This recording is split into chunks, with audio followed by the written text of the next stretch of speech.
Lordy, I'm tired. Host Eric here, host of Talking with Fence People. I had to drive Kimberly down here to Long Beach to pick up our now repaired automobile.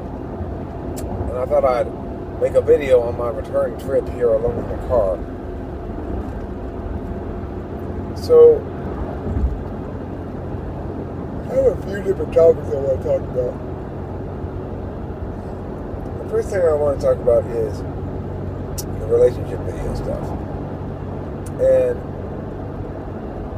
the interesting phenomenon of Kim and I listening to those things, and both of us, I think, feeling like, well, I fail on those criteria.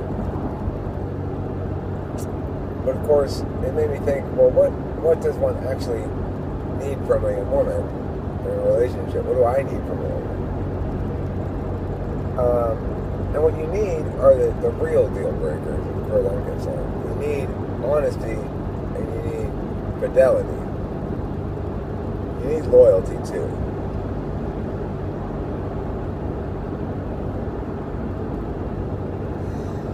Kim's a little iffy on the loyalty point in regards to what I think of as being loyal. But she's quite reliable on honesty and fidelity. I don't need to worry about her lying to me, and I don't need to worry about her cheating on me. So those are critical ones right there. And the other one I said I thought I need would be loyalty. Because see, I wrap a lot of things into loyalty. Like, I would say loyalty includes a certain amount of faith. It's a belief and support provided when you need it, which is not when you deserve it. You never need belief and support when you deserve it. When you're 100%, like, I don't need belief and support on this thing with the cops because I'm 100% right. And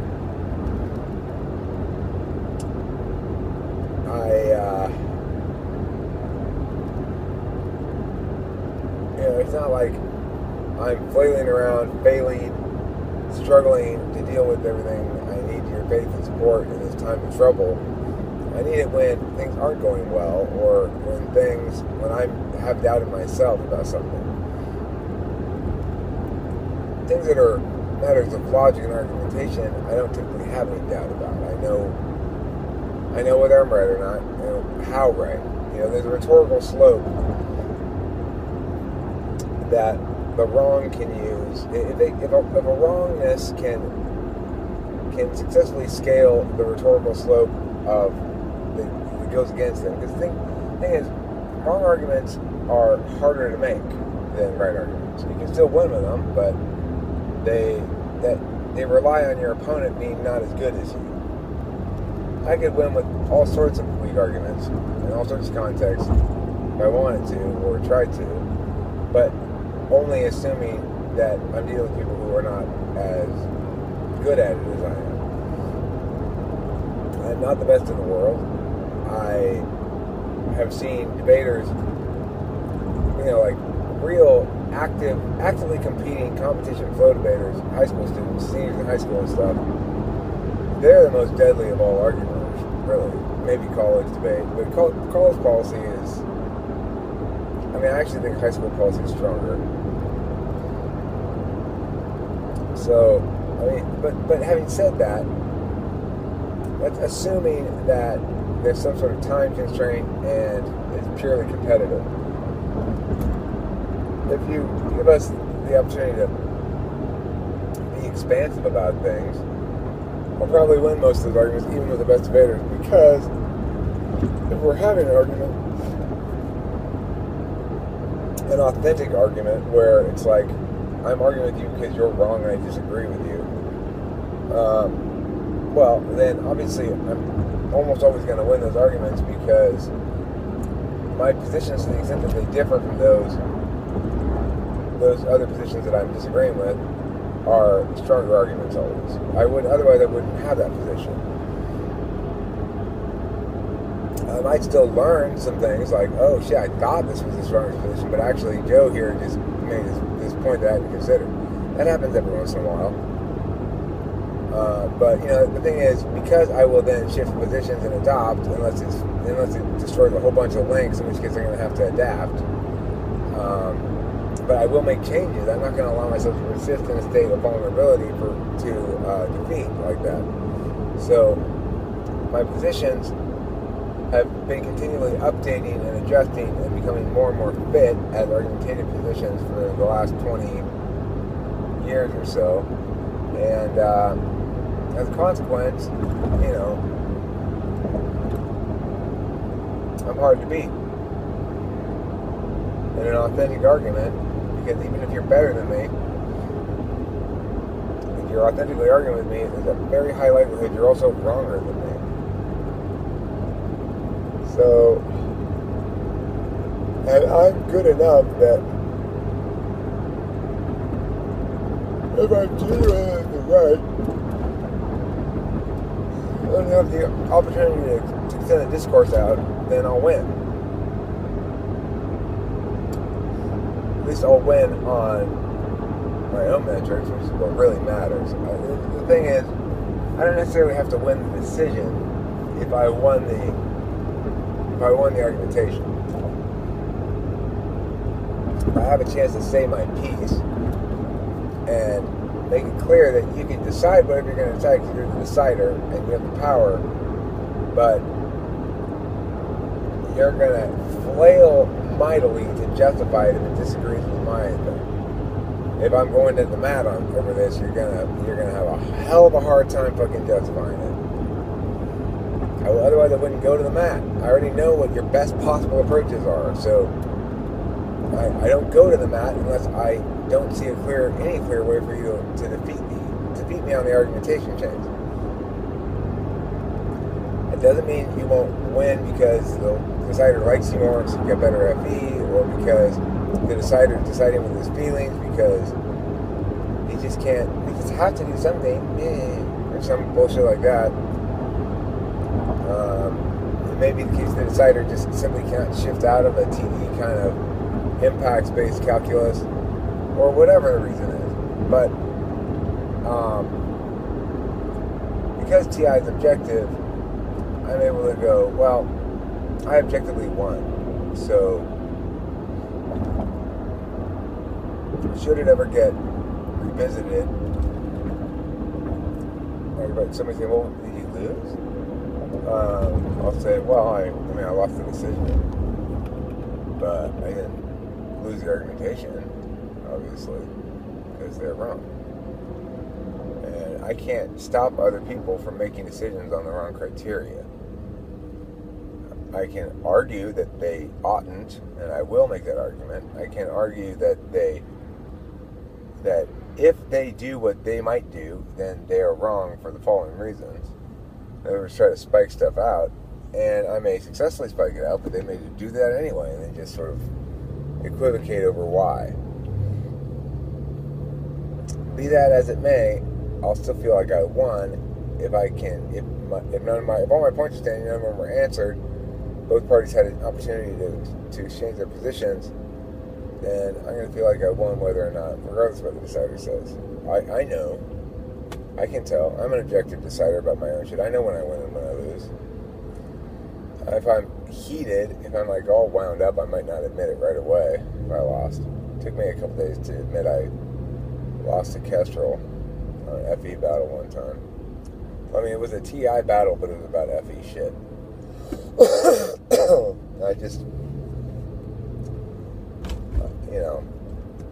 He just won. That's all you can say about it. So, I do lose sometimes. That bite out board that I can chew like that instance. I was trying to defend my part that I shouldn't have been trying to defend. Some of it, anyway, I shouldn't have been trying to defend. However, you can't have your cake and eat it too, in some sense. It's like, either I'm going to highlight TET MBTI grounds, as I did in that instance, saying, well, I may have gone about it not ideally, but I attained the outcome in no uncertain terms that we needed to have, which is keep these people away. They're evil. Anyhow,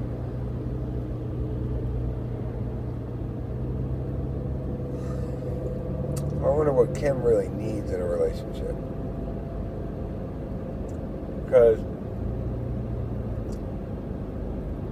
one of the things they said in that video was about, what do you prioritize, being right or the relationship? I mean, it's a fair point, because if I am right, then I tend to think that prioritizing the relationship means attaining agreement about my rightness on something. But it often doesn't. And Kim, I need to come to terms with the reality that Kim may not agree with me, even though I'm correct about something, and that's okay. It's a hard one for me. She may not even be willing to answer my questions or argue it out or whatever, and that's okay too. Except she has a different perspective on it. Hers is wrong, but she's entitled to it, you know. And you know, we used to have fights about whether she says this or says that, or what she meant when she said this, and whether she respects me and stuff like that. But the answer is, she's not meaning a lot with her words if they're spoken in a way that represents them as indicative of something of her nature rather than her mood. I can talk about her nature a bit and be reasonably accurate about it, and so can she when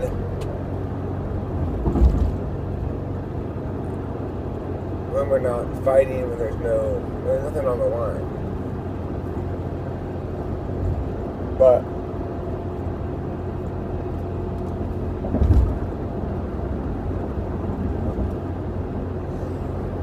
you know, I mean, she's got her own understandings of words and doesn't think very well about a lot of stuff about my understanding of words. So after that, the question about, you know, okay, well, one of the things that you look for a sign in a man that he's got a masculine energy that's pushing towards you. And after I explained that, she jumped immediately to the answer, no. When I tried to figure out what she meant, like, or why, I'm like, okay, well, why is it that my woman, just before I can barely ask the question, she spits out, of course not. Or the equivalent, you know, when I say masculine energy, what am I, some sort of, like, fruity feminine being or whatever? I mean, I know I'm not the most masculine in the world, but I don't believe myself to be especially feminine. I mean, feminine people don't normally wipe their nose on their shirt all the time, for example. But regardless, when I asked her about it, she doesn't really have a positive connotation with the word masculine. She thinks of it as being more bro-ish.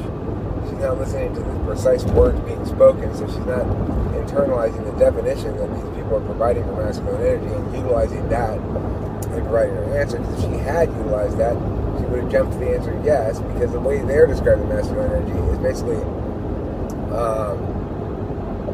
competitive, wanting to be right all the time, trying to dictate rather than follow, lead, you know, like those kind of qualities that she often doesn't necessarily like in me. That's what she considers, but she doesn't consider those masculine. So when she thinks about masculinity, she thinks of like bros, you know, like bros and hoes kind of bros, the SDP style stuff. And so she may be saying she doesn't view me like that, but she's not trying to emasculate me when she says that. She's just doing so accidentally, kind of. ISFJs are incredibly easily frame-locked. It's unbelievable sometimes. And then Kim will show me on Facebook with complete credulity saying, "Oh my God, look!" And I'm like, "Kim, it's obviously bullshit. It's like a hoax or some sort of bullshit." And then just the other day, she was sure that Nick had made up this thing on his Facebook page where you type in best salesperson available or something like that. Then his result, his web page or whatever, is the first result. And that's all well and good. She didn't believe it. She thought he had made it up or was faking us or something. I said, no, I'm pretty sure that's probably accurate, Kim. Because number one, it's too specific and too easily tested to be a fake thing. But when she tested it, it didn't work for her. And I tested it, it didn't work for me either. Because we both did the same thing. We both put in. Can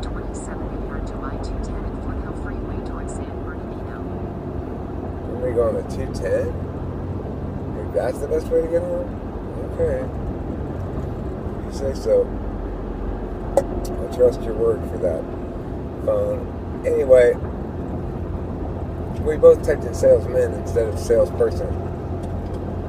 But I was like, no, I'm sure it is, but I must have typed it wrong.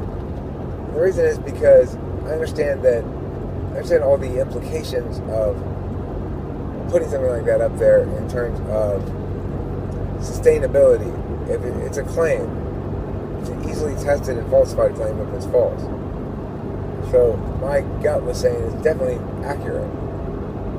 But she's not thinking about this sort of things in terms of falsification. She's thinking of it in terms of, like for example, when I showed her, see, it is that. And she's like, well, that's just his webpage. I'm like, I know, that's what he's saying. That doesn't mean he is the best available salesperson. I know that, Kim. What I'm saying is the claim doesn't say he is the best available salesperson. He's trying to claim, successfully claiming, because it's true, that he's got Google to pop out his site as the first search result for that 3-word phrase, which presumably provides credence to claims about his knowledge of SEO and stuff like that. So, that ability being frame locked is, I've seen other people try to do it to her as well successfully, where they go, blah, blah, blah, blah, blah, blah, blah. Well, they'll sort of assume some bullshit and then they'll build off of that. Well, since you're too enamored of your feelings to meh, meh, meh, meh, then would you rather meow, meow? Don't meow, meow. Don't answer that question. Attack the assumption. Kim doesn't think to do that. It was also interesting the way that I realized that I want to do a video on how the mechanics of a virtual environment are utilized to serve various functions. So,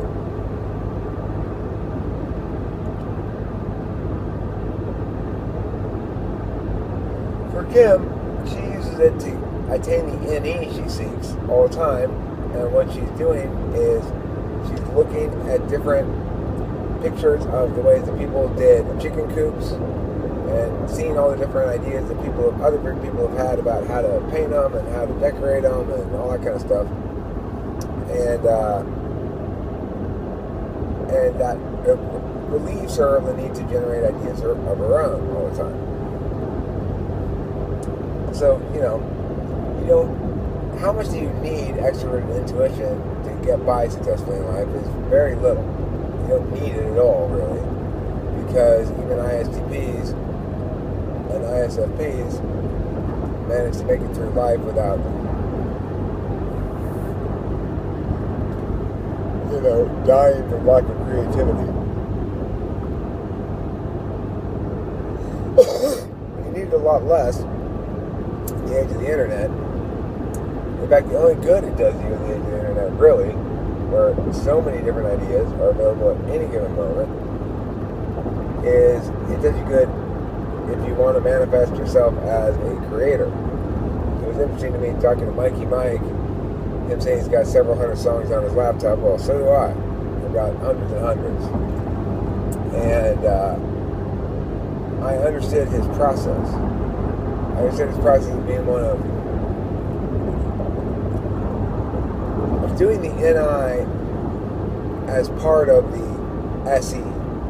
Like, put out all the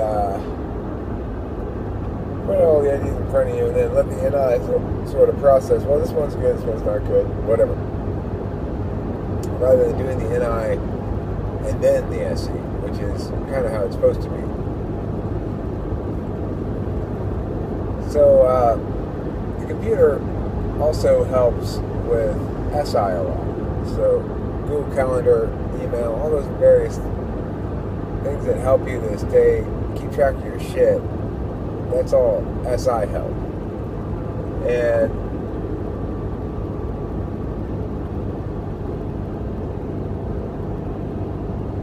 I mean, obviously there's a lot of FE help as well. And what kind of help you want in FE is going to depend on where it is in your stack. Since I'm third slot, I want the internet to maximize my FE payoffs. If you're fourth slot, you might want the internet to allow you to avoid your FE shortcomings or not have to deal with, be able to deal with people more on your own terms and less in a way that requires you to be socially deft. As far as FI goes, well,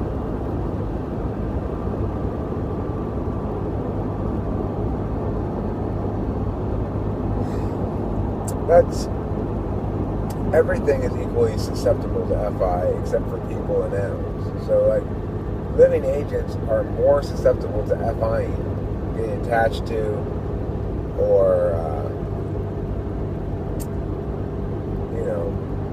wanting a lot. Obviously, you're going to want to get attached to other humans, most of all, other agents, second, and objects, or other abstractions last.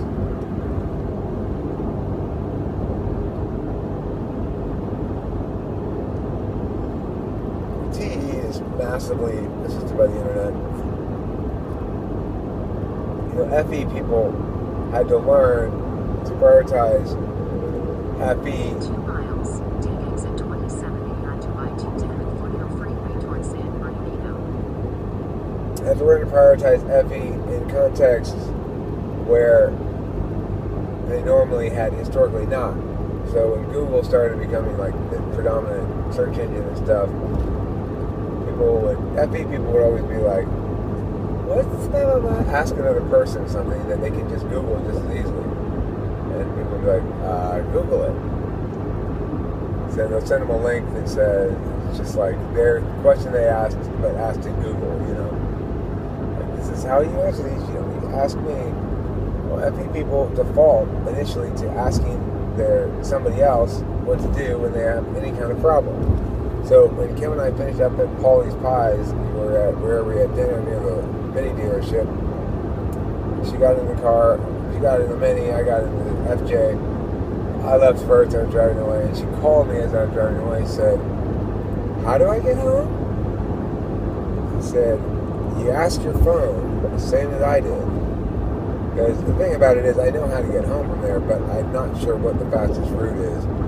And the phone can help me save a lot of time. If the 10 and the 60 are jammed, then let's send me on the 210. If the 210 and the 10 are jammed, let's send me on the 60. 210 and 60 are jammed, let's send me on the 10, And the 210 is wide open. I was like, are you going to send me all the way to the 210? The light's not even on, the meter's not on. Which is nuts. The meter where you transition from 605 to the 210 is almost always on this time of day, unless there's just no traffic. And there's just basically no traffic today. So now we've got this situation where I'm on the 210, because I listen to my phone rather than what I know, which is this is not usually the best way to get home. I know that, so if I were left on my own, I'd always choose either the 60 or the 10 based on where I was coming from. If I were above the 10, I'd always choose the 210 based on where I was coming from, unless it was a certain time of day and I thought, oh, it's a bad time of day for the 210. But the freeways are unpredictable. They're all unpredictable.